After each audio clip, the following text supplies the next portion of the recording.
Hello, Peter here, your Pinoy accountant. So in this video, yung example natin for today is 1701Q for the second quarter and this time yung availing ng optional standard deduction. So ito, open na natin yung ating EBIR form. Yung latest version ngayon, again, is 7.9.6. And then, lagay natin dito sa profile. Again, if this is your first time of using itong EBIR form, yung profile ninyo, you can double check sa inyong certificate of registration. But in our case, ayan, more than once na nating nagamit. So, input lang natin yung ating TIN and then automatic niya nang ilo-load yung nakasave natin na profile.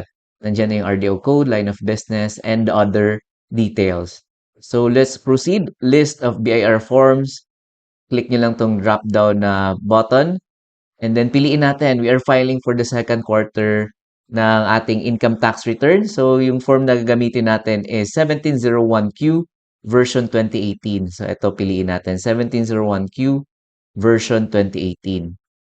And then, i-click niyo tong fill up na button. I-press niyo. Ayan. And then, click nyo lang OK. Ayan. So, 1701Q for the quarterly income tax return. Again, we are filing for the second quarter. So, for the year, so huwag niyong kalimutan, for 2026 na yung ipa-file natin today. And then the quarter, piliin nyo is second. And then amended return. No, this is not an amended return. So, number of sheets attached. So, leave it 0 na lang. If ever may mga attachments kayo sa yung EAFS naman yung gamit natin kapag may mga attachments. So, part 1, background information on taxpayer or filer. So, i-double check nyo lang yung mga details na nandito. Your TIN, the RDO code. And then dito sa taxpayer or filer type. So, yung sample natin for today is professional. So, it's either professional or single proprietor if you're doing business. Professional if you are practice of your profession or pwede din virtual assistants, ayan mga freelancers, they are considered also as professionals. So ito, piliin natin professional. And then yung example natin for today is income from dito tayo sa profession and then graduated income tax rates. Kapag graduated income tax rates, it's either itemized deduction kayo or nag-optional standard deduction kayo. So in today's video, OSD or optional standard deduction yung gamit natin. So ito yung piliin natin. And then, ayan, double check nyo lang, taxpayer's filer's name, registered address, zip code, ayan, date of birth, kailangan i-follow nyo lang yung format, month, date, day, and the year. Ayan. And then email address, nakalagay na dyan. Citizenship, ayan, Filipino. And then foreign tax number if applicable. So in most cases, hindi yan nag-apply sa atin. So yung number 15 is no, yung ating pipiliin. So number 16, again, graduated rates tayo and tax table yung gamit natin. So 16A, again, yung nabanggit natin kanina, optional standard deduction, yung example natin for today. So yung OSD is just 40% of your gross sales or receipts. Ayan. And then, ito yung piliin natin, OSD. And then part 2, background information on spouse if applicable lang sa inyo. And if you would want na joint filing kayo ng spouse nyo, if yung spouse nyo naman is wala namang income, so no need to put your background information on your spouse. Kasi hindi naman siya income earner. So, in our example, ayan, leave it ano lang, blank. So, let's proceed. Sa part 3, ayan, total tax payable. So, 0 pa lang yan because hindi pa natin na-fill outan yung ating income data na nasa page 2. So, let's proceed. Ayan, click nyo lang yung next na button. And then, so dito na tayo sa pinakataas. Ayan. So, again, schedule 1 tayo because we are optional standard deduction. So, 36, ayan, sales, revenue, receipts, and fees. So, this is your gross sales. So, yung pwede nyo lang i-minus dito, ayan, nakalagay dyan, if may mga sales returns, allowances, and discounts kayo. But in most cases, hindi yan nag-a-apply. Wala tayong sales returns, allowances, and discounts. So, yung gross sales mismo yung ating ilalagay dito. So, if tanong niyo anong quarter ba yung ilalagay dito, this is for the second quarter. So, yung ilalagay natin is for your gross sales ng April, May, and June. So, if you have Excel, in my case, may Excel tayo. So, we can go to our Excel and so that we will know kung magkano ba yung ating sales for the second quarter. So, ito yung ating Excel. So, yung ating second quarter, again, April, May, and June na sales. Yung total niya is 345,000. So, ito yung figure na ilalagay natin doon. So, 36 is 345,000. Ayan. And then, 37, cost of sales, hindi to applicable because we are opting OSD. So this is for the itemized deduction lang. So that would give us still the same amount, 345,000 for our gross income from operation. So 39A, ayan, total allowable itemized deduction, hindi yan nag-apply sa atin. So optional standard deduction and automatic yung kinumpute. So that is just 40% ng 345,000. So automatic kinumpute ng EBIR form. That will give us 138,000. So yung net income natin is 207,000. So that would be your gross income less your optional standard deduction. That is your net income for this quarter, 207,000. So number 42, so ito, total taxable, I mean the taxable income or loss previous quarter. So yung previous quarter natin is just your first quarter because this is our second quarter pa. So ano yung ilalagay na figure dyan? So you can go back to your previously filed na ITR, yung 1701Q ninyo na for your first quarter. And i-check nyo doon kung magkano yung amount dito sa number 45 or that for the total taxable income to date.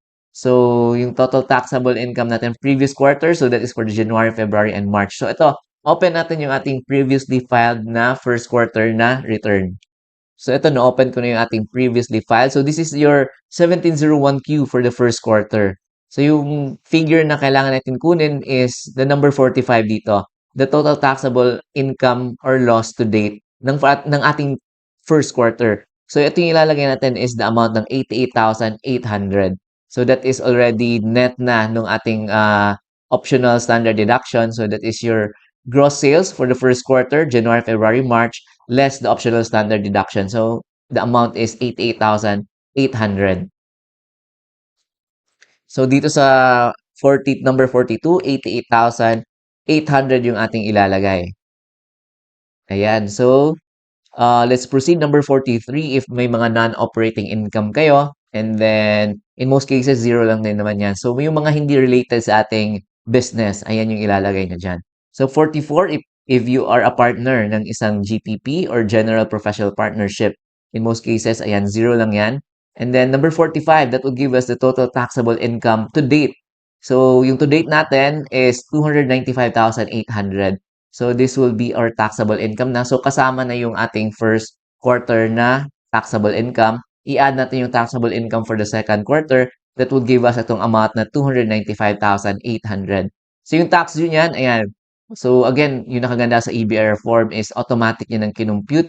So, the taxable income na 295,800 using the table. So, if you would want to use the table so that ma-double check ninyo, you can scroll down. So, ito yung table na gagamitin natin. Table 2, the tax rates, effective January 1, 2023 and onwards. So, yung ating taxable income is dito tayo sa second na bracket. Over 250,000 but not over 400,000. So, in excess na ng 250,000, 15% nun, that would be our tax due. So, ganun lang yung pag-compute nun. So, 250,000 in excess ng 295,800. So, that is 45,800 multiplied by 15%, that would give us 6,870 as our tax due. So, ayan, let's proceed.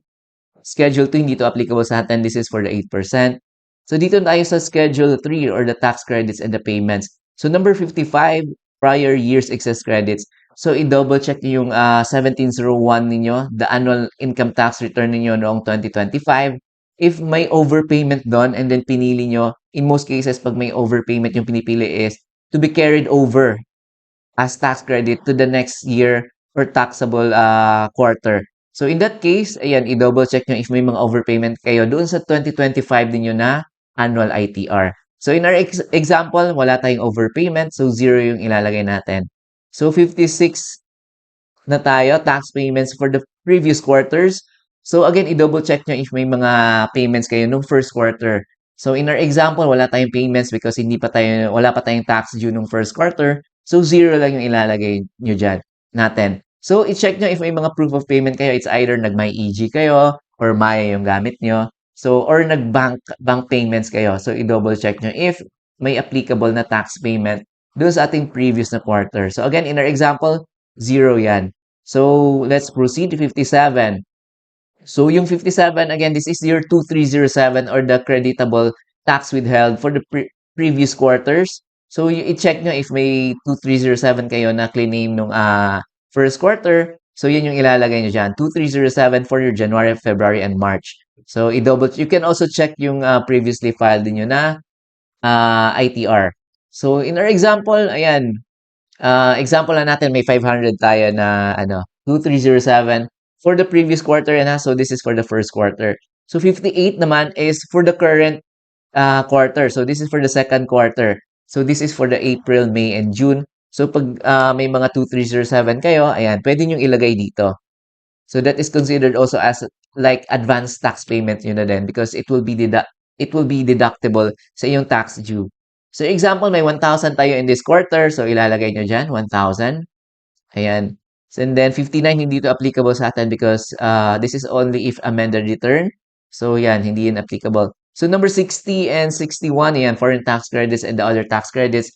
Usually, hindi yan, hindi yan masyado nag-apply sa atin. So, zero lang yung amount niyan. So, that would give us yung total tax credits natin and the payments of 1,500. So, in our example, ayan, 2307 natin is 1,500. So, yung tax payable natin is just, ayan, yung tax due, 6,870 less nyo yung ating tax credits and payments na 1,500. So, yung tax payable pa natin is 5,370. Ayan, so let's proceed. Penalties naman. So, wala pa tayong penalties because we are still within the prescribed period pa of filing our 1701Q. So, if beyond na, so beyond na kayo sa deadline natin is you have to go to your RDO na so that sila na yung magko-compute ng inyong penalties. So, again, total penalty zero. So, yung amount payable natin is still the same, 5,370. So, let's go back to page 1. Ayan, so yung page 1 natin may details na tayo dito sa part 3 ng ating total tax payable. Tax due again is 6,870. Less natin yung tax credits and payments na 1,500. That will give us a tax payable of 5,370. So penalties natin 0. So yung amount payable natin is 5,370. So yung 31 natin is still 5,370. So that's it. I guess we are done. So next steps na tayo, validate, save, print, and then submit final copy. So, click natin yung validate na button. Ayan, validation successful, and then okay. And then save ninyo. And then print na din ninyo so that may copy kayo nung final na return na inyong ipa-file or final copy ng inyong return. So, next step na tayo, last step na tayo is the submit final copy. So, i-click natin to.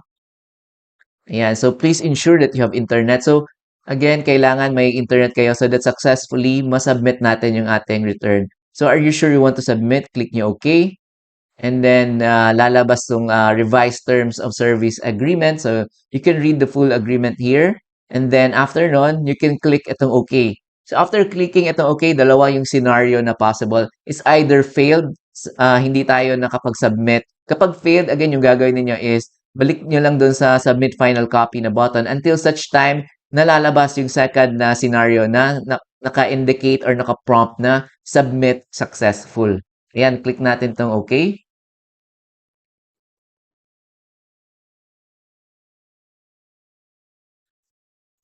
Ayan, so submit successful. So, ayan, after nito, i-check yung email niyo. So, after mga within the day or the following day, you will receive a tax return receipt confirmation naman. So, i-save din yung tax return receipt confirmation. So, that would be your proof of filing. And then, itong prompt na submit successful, i-screenshot na din ninyo in case na hindi kayo maka-receive, I mean, ng tax return receipt confirmation. At least may backup tayo ng proof of submission natin ng ating 1701Q. Kapag hindi talaga kayo naka-receive, ayan, you can actually confirm sa iyong RDO. Pwede kayong mag-ask ng assistance or help from your RDO to confirm if if na-receive ba or successful ba ang inyong pag-submit ng inyong 1701Q. So, ayan. So, again, check yung email niyo. And then, after nun, you can proceed na. In our case, may payment tayo.